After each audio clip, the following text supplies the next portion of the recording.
E aí pessoal, hoje a gente vai fazer mais uma análise de resultado trimestral, dessa vez da Equatorial, que na minha opinião é a melhor empresa do setor de energia se você espera um crescimento da empresa, uma multiplicação de capital. Então vamos lá.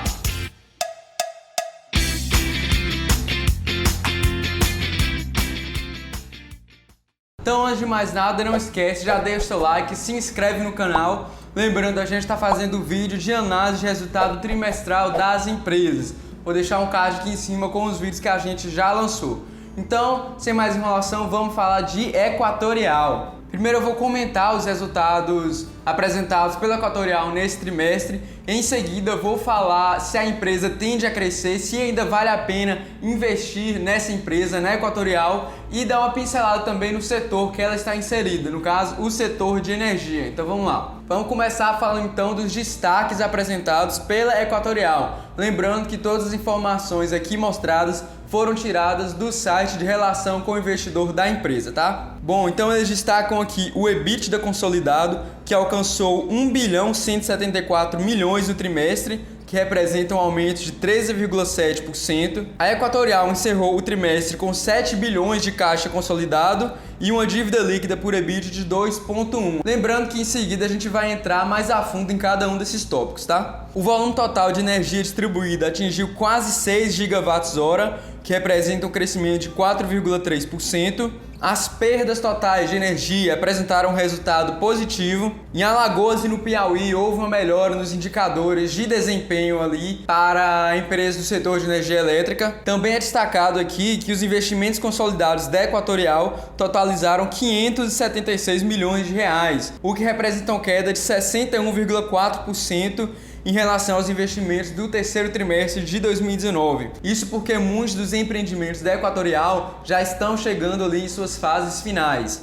No segmento de transmissão, o avanço físico médio foi de 94,6%. E eles também destacam o início das operações de duas subestações, a subestação Marituba e o condensador síncrono subestação Tapajós, sendo que esse último é o maior dos projetos de transmissão do Grupo Equatorial. Vamos falar agora mais a fundo dos números, indo primeiro para os destaques financeiros. E aqui eu quero destacar o EBITDA ajustado, que cresceu 54% nos 9 meses desse ano em comparação com os 9 meses do ano passado, e o lucro ajustado, que cresceu 35,6% no último período. Também outro ponto que eu acho muito importante é a questão do endividamento, que chegou em 2,1 de dívida líquida por EBITDA.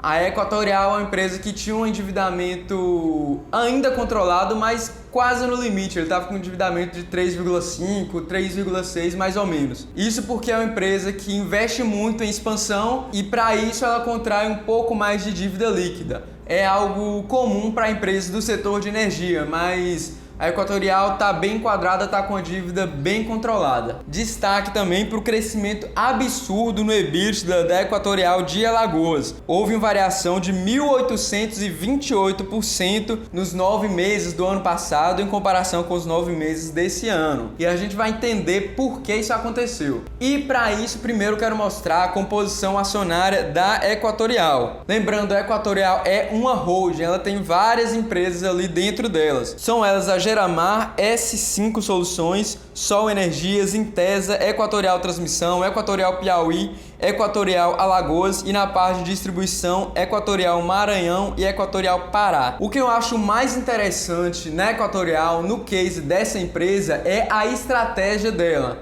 Qual a estratégia da Equatorial? O que consolidou essa empresa? Bem, ela parte para uma estratégia de crescimento inorgânico com turnaround, ou seja, ela compra empresas do setor de energia que estão em declínio, que estão com resultados negativos e em seguida fazem toda uma transformação ali, utilizando da sua gestão para que essas empresas passem a ser novamente lucrativas e muito lucrativas.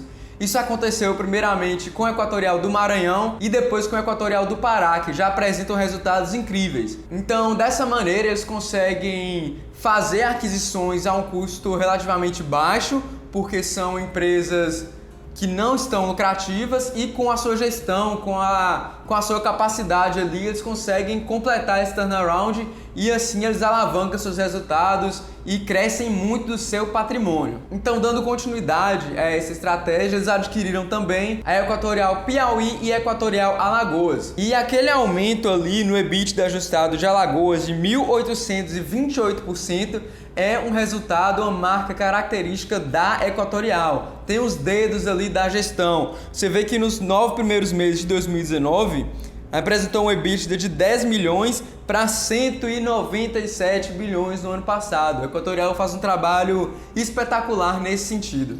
Aqui são apresentadas também as linhas de transmissão da Equatorial. Dá para ver que ela atua ali principalmente nos estados da Bahia, Piauí, Minas Gerais, Pará, Tocantins e uma beiradinha do Goiás ali. Outro ponto que eu gosto de analisar é a questão das vendas da energia elétrica por classe. Vamos ver o que aconteceu com as vendas da Equatorial nesse quesito. Bom, se comparado com o terceiro trimestre de 2019, a venda de energia elétrica residencial subiu 9%, a industrial caiu 7,8% e a comercial caiu 9%, o que na somatória ali deu um acréscimo de 2,5% nos volumes de vendas, o que é algo extremamente esperado pela situação vivida pelo país nesse ano. É claro que muitas das indústrias passaram a operar em capacidade reduzida e o comércio também passou boa parte fechado, então com isso esses segmentos tiveram um consumo de venda menor e por outro lado um consumo residencial aumentou. Isso pode ser visto nos resultados trimestrais de todas as empresas do setor de energia. No caso, os que a gente já fez foram ENGIE e ENBR. Dá uma olhada aqui, os vídeos estão muito bons. Também no caso da Equatorial, também gosto de olhar o consumo por distribuidora. E aqui a Equatorial Maranhão teve um acréscimo de 3,4%, o Pará 3,7%, a Equatorial Piauí 0,8% e a Equatorial Alagoas 13,1%. A gente está vendo que a parte de Alagoas é a que vem passando por um turnaround maior, até porque a do Maranhão e a do Pará já estão um pouco mais consolidadas. Falando agora do número de consumidores por classe, também é outro ponto que eu gosto de analisar. O residencial convencional caiu quase 9%, o residencial de baixa renda subiu 27%, o industrial caiu 4,7%, comercial 3,7% e teve um aumento em outros aqui de 30,7%. No geral, houve um acréscimo de 1,9% nos números totais de consumidores. E eles acreditam essa melhora na parte residencial de baixa classe porque eles implementaram a possibilidade de cadastro via WhatsApp para clientes dessa classe. E também realizaram campanhas junto aos municípios e desenvolvimento de ferramentas que integram informações e facilitam o cadastramento, com o intuito de garantir que as famílias possam usufruir do benefício.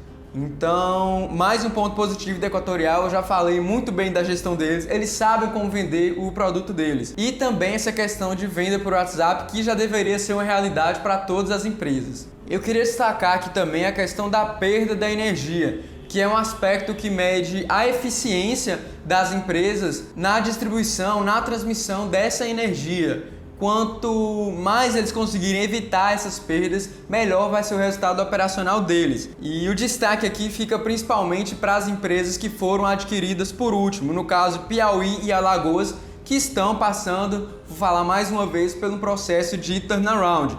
Então, o Piauí teve uma perda total de 12,2% a menos nesse período e em Alagoas 26,4%. O que mostra a eficiência da gestão da Equatorial. E de maneira geral, dá para ver que as perdas vêm diminuindo ali ao longo dos últimos meses, dos últimos trimestres, mas em alguns estados ainda estão acima do regulatório, mas é algo esperado. A Equatorial vem realizando esse turnaround e o que se espera é que essas empresas passem a performar cada vez melhor. E é o que vem acontecendo, como está mostrado nessa tabela. O mesmo vale também para os indicadores de qualidade. O DEC, que é a duração equivalente de interrupção por unidades consumidoras, ou seja, é a duração média das interrupções em horas por cliente. E o FEC, que mede a frequência das interrupções em número de interrupções por cliente por período. Ou seja, o primeiro mede quanto tempo fica interrompida ali a energia e o segundo mede a frequência, quantas vezes tem uma perda de energia. Similar ao que aconteceu na perca de energia,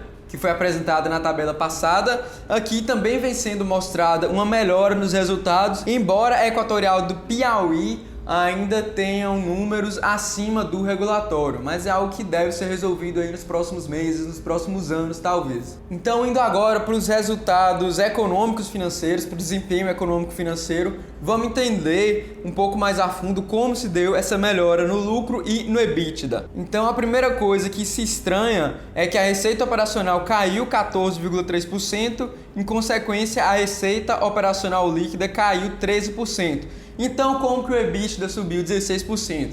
Simples, reduzindo o custo. O custo de energia elétrica caiu 27,1%. E isso teve um impacto muito positivo na Equatorial, nos resultados financeiros da Equatorial. Então, principalmente com essa redução das despesas, dos custos ali da energia, a Equatorial nesse trimestre conseguiu alavancar os seus resultados operacionais e, consequentemente, também o seu lucro líquido, que, se comparado trimestre a trimestre ali, o trimestre desse ano com o do ano anterior, houve um aumento de 32,7%. Bom, de maneira geral, os resultados da Equatorial foram muito bons, foram bem em linha com o que era esperado da empresa. Como já foi mostrado, o processo de turnaround e de melhoria nas operações das empresas adquiridas em 2018 vem tendo continuidade. As empresas vêm apresentando números cada vez melhores. Isso é muito positivo para o acionista. E graças a essa estratégia de crescimento inorgânico adotado pela Equatorial, na minha visão, é uma das empresas do setor de energia que mais tem potencial de crescimento no longo prazo. Geralmente as empresas do setor elétrico costumam ter um fluxo de caixa bem previsível, ser bem estáveis. E a Equatorial, com essa estratégia, na minha opinião, se torna um case um pouco mais arriscado. Lembrando, a Equatorial é uma holding, mas em consequência ela também pode gerar um retorno maior.